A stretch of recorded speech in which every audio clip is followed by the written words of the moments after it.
Sometimes they'll be great models, very detailed, 30 pages. The problem is they will not be our model. They won't be my model as an analyst. I will not have pored over the actual basic papers and the footnotes and put it together. Therefore, I won't have the feel for where the numbers came from. I started at the very bottom of the research. I don't know if that was a tradition in those days or not, but I started in the back office for a week, or maybe it was 2 weeks, I can't remember anymore. Before, starting in the research department, which was the plan. As a research associate, I worked for a young analyst, and I was at the very bottom. I didn't actually start off in tech. I mean, my first assignment as a research associate working for an analyst, I think we covered contract manufacturing, some industrials, we covered restaurants, we covered cellular phone companies, and funeral parlors. That was under the category of industries that are rolling up and consolidating. We also covered a trucking company, for example. But in our process, after passing the CFA, getting promoted to analyst and getting my own coverage, well, now you're an analyst, so now you get to basically be a hunter-gatherer. Go out, research, find the great ideas in the stock market. It's a wide open playing field. There was one name within the coverage that I got that was on every headline but wasn't really considered important by Wall Street, which was America Online. And just to give you how small it was, I think at the time the market cap of the company was essentially 200 or 300 million. But what I knew about America Online, and through our investment philosophy of high growth in particular, was that they were seeing tremendous demand and growth from consumers to get online. They were on the headlines because they were having huge outages and failures, and sort of were getting a lot of criticism for that. But I saw the problems as likely solvable. I did research on that, including visits down to their data centers. I would ask the engineers and the data center managers, well, what are the biggest problems here? And they would walk me around and show me where their problems were. And then I took those back and did research, made connections, and realized that they had a good problem to have, which is so much demand. It wasn't that their technology architecture was incorrect or faulty. It was simply they couldn't install enough of it quickly enough with enough capacity to handle literally the hundreds of thousands that went to millions, that went to tens of millions very rapidly, exponentially. And so they were just, sort of having log-on problems. It was actually the first stock I recommended, I think, as an analyst. It ended up being a top holding, not only that year, but in successive years, and ultimately when AOL acquired Time Warner in, I think, 1998 or 9, towards the end of the internet era. Yeah, that's how it all started.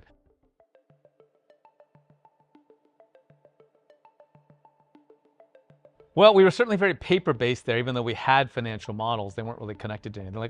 Like my desktop computer in 94, 95 was not connected to the internet. No one was. I had to actually ask David Alger to get an internet connection, because our big holding was America Online, and also I was trying to pitch the stock. So we had one connection, and it was on a shared desktop, which I kind of dominated. Because actually, frankly, a lot of the analysts were not particularly interested in it, or it wasn't their area, or they had other things to do. Getting financial data, manually inputting it, because you got the 10Ks and 10Qs basically through the mail, and then you carefully read them and input the data that you wanted into your models. That's a good part of the day. We spent a good part of the day on the phone, calling companies or experts or industry participants. I spent, and frankly, as a junior analyst, it's not like I could call the CEOs and CFOs. They wouldn't really pick up the phone call.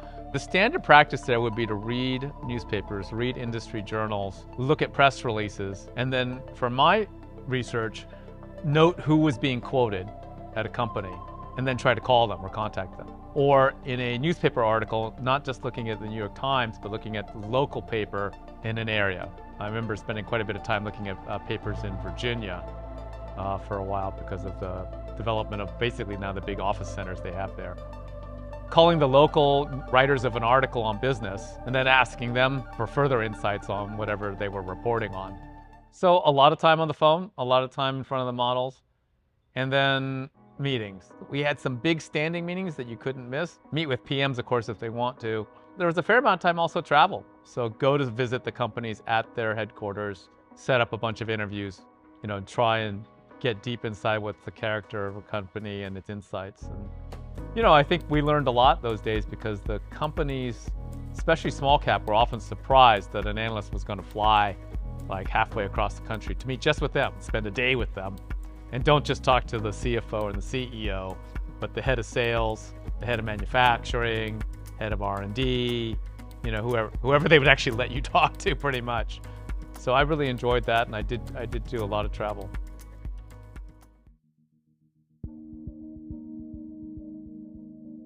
Well, meritocracy, giving opportunity to younger people, kind of irregardless of their age or experience, but to show that they could contribute. You know, those were the hallmarks of the firm then. And I think preserving those attributes now is a major part of what I try to do with my partners here.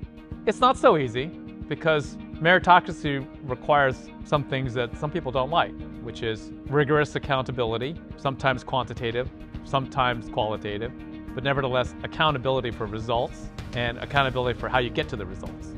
I do believe that in a meritocracy, you also have to have a culture that people can be objective.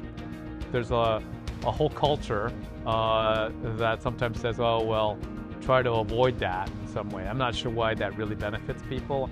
It takes a pretty unique set of people to understand like why that's good for not only the firm, but good for them. I do think that's the hallmark of a boutique like Alger. And I've seen it at other fine boutiques too. They have a different feel than, say, working for the household name with 200,000 employees. Never seen one that has a culture that like is as intense in multi-dimensions, but intense as an Alger or a good boutique.